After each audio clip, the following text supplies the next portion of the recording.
பிஸ்மில்லாஹிர் ரஹ்மானிர் ரஹீம் நஹ்மதுஹு வ நுஸல்லி அலா ரசூலிஹில் கரீம் அம்மாபாத். ஏற்கனவே நாம் சொன்னோம், ஹைல் நிஃபாஸுடைய காலத்தில் தலாக் சொல்வது ஹராம். காரணம், அந்த காலத்தில் தலாக் சொல்வதனால் பெண்ணுடைய இத்தாவின் காலம் நீண்டுவிடும். இதனால் அவளுக்கு மாபெரும் சிரமமும் தங்கடமும் ஏற்படும். அப்படியான இக்கட்டான நிலைமைக்கு அந்த பெண்களை ஆளாக்கக்கூடாது என்கிறதுக்காக வேண்டி அதனை ஹராமாக ஷரியத் ஆக்கியுள்ளது. குர்ஆன் ஹதீஸுடைய தலீலும் அதற்குரிய ஆதாரங்களும் நிறுவப்பட்டிருக்கிறது. மேலும் ஒரு ஹைலுடைய நிஃபாஸுடைய நிலைமையில் இருக்கக்கூடிய ஒரு பெண்மணி அது சம்பூர்ணமாக துண்டித்து விடுவதற்கு முன்னால் தஹாரத்துடைய நியத்தை வைத்து, அதாவது ஹதஸை நீக்கிறேன் என்ற நியத்தை வைத்து அவள் முழுகுவது, குளிப்பதும் ஹராம். அதாவது அவளுக்கு குளித்து கொள்ளலாம் என்றாலும் கூட தொடக்கை விட்டும் நீங்கிறேன் என்ற நீயத்தில் குளிக்கக்கூடாது. இதனால் அவள் ஷரியத்துடைய நீயத்துடன் விளையாடியதை போல ஆகிடுவாள். எப்பொழுது இந்த ஹைல் அல்லது நிஃபாஸ் இவளுக்கு நின்று விடுகின்றதோ அந்த நேரம் குளிப்பதற்கு முன்னால் நோன்பு நோற்று கொள்ளலாம். குளிப்பதற்கு முன்னால் நோன்பு நோற்று கொள்ளலாம். நோன்பு நோற்றுவிட்டு சுபஹுடைய அஸானுக்கு பின்னாலும் சுபஹு கலாஹ் ஆகுவதற்கு முன்னே அவளுக்கு குளித்து கொள்ளலாம். அடுத்தது, இரத்தம் நின்றவுடன் குளிப்பதற்கு முன்னால் தலாக்கும் சொல்ல முடியும். மேலும் மஸ்ஜிதையும் அவளுக்கு கடந்து செல்ல முடியும்.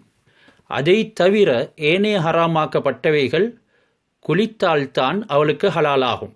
உதாரணத்துக்கு தொழுகை, தவாஃப் செய்வது, குர்ஆனை தொடுவது, குர்ஆனை சுமப்பது, குர்ஆனை ஓதுவது, முழங்காலுக்கும் தொப்புளுக்கும் மத்தியில் இஸ்திம்தா என்ற சுகம் பாராட்டுவது, இவைகள் அனைத்தும் குளித்து முடியும் வரைக்கும் ஹராம் என்ற நிலைமையிலே இருந்து கொண்டே இருக்கும்.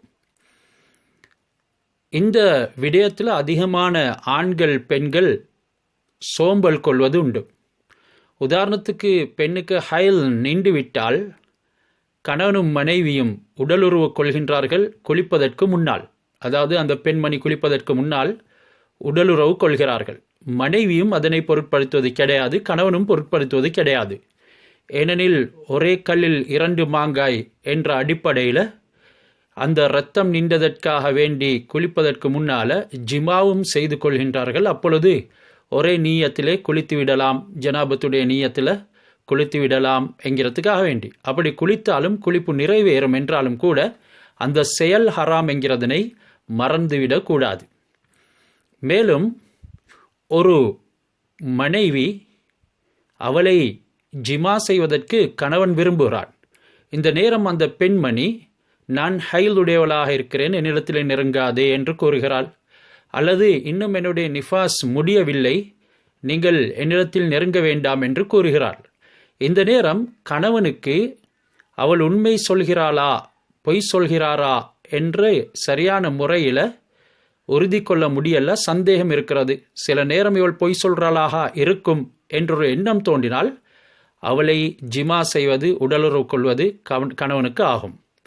ஆனால் நெருங்கும் பொழுது உண்மையிலே ஹைலுடையவளாக இருந்தால் அதனை விட்டும் தவிர்த்து கொள்ள வேண்டும். அடுத்து, முஸ்தஹாலா உடைய பெண்மணி, பெரும்பாட்டுக்காரி. இவள் தொழக்கூடிய நேரத்தில் அவளுடைய ஃபர்ஜ் என்ற மறைவிடத்தை கழுவிக்கொள்ள வேண்டும், பேட்ஸ் அணிந்து கொள்ள வேண்டும். இதனை ஒவ்வொரு தொழுகையின் பொழுதும் இவள் செய்ய வேண்டும். வுலு செய்து கொண்டதன் பின்னால் அவளுடைய மறைவிடத்தை கழுவி பேட்ஸ் அணிந்து வுலுவெல்லாம் செய்து கொண்டதன் பின்னால் உடனடியாக தொழுகையில் வந்து நுழைந்து கொள்ள வேண்டும்.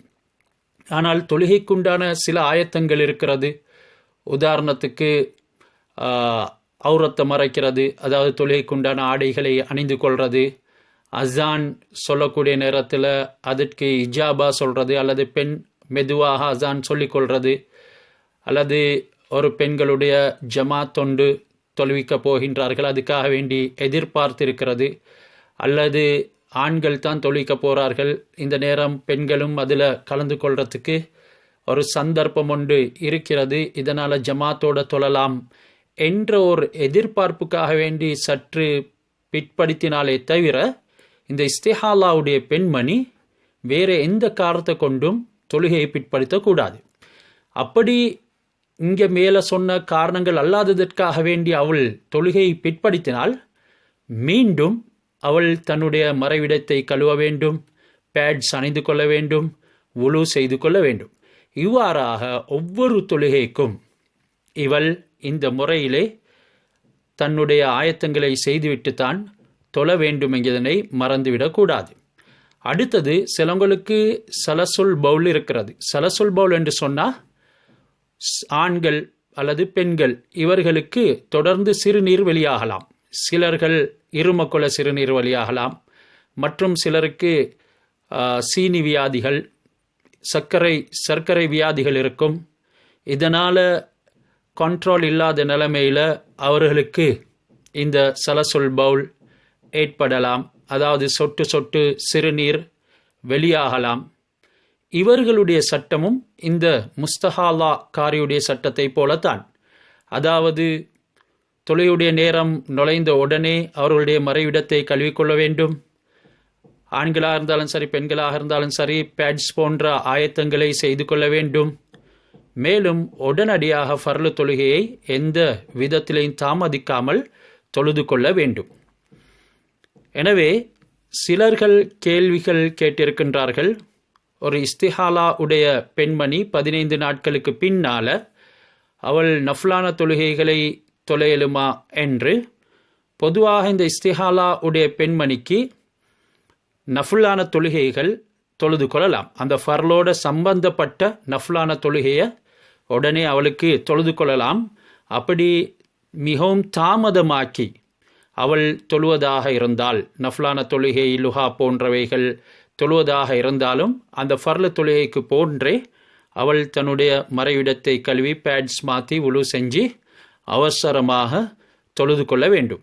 அத்துடனே இந்த முஸ்தஹாலா உடைய பெண்மணிகள் தன்னுடைய இரத்தத்தை சீரான முறையிலே பிரித்து அறிந்து கொள்ள வேண்டும். பொதுவாக ஹைலுடைய இரத்தத்தில் ஒரு துர்வாடை இருக்கும். அதே போன்று நிறத்திலேயும் கூடுதலாக கருமை நிறத்துக்கு சாய்ந்ததாக இருக்கும், கட்டியாக இருக்கும். ஆனால் இஸ்திஹாலாவுடைய இரத்தம் அவ்வாறு இல்லாமல் செந்நிறத்தில் இருக்கும், செந்நிறத்தை விட கொஞ்சம் குறைவான நிறத்தில் இருக்கும். மேலும் அதிலிருந்து இரத்தத்தினுடைய வாடையை தவிர துர்வாடைகள் பெரிதாக இருக்க மாட்டாது. இப்படியான தன்மைகளை வைத்து அதனை அவர்கள் அறிந்து தன்னுடைய தொழுகையின் நாட்களை அமைத்து கொள்ள வேண்டும். இன்றுடன் இந்த இஸ்திஹாலா, அதாவது இந்த ஹைலுடைய பாடம் முடிவு பெறுகிறது. ஜஸாக்குமுல்லாஹ்.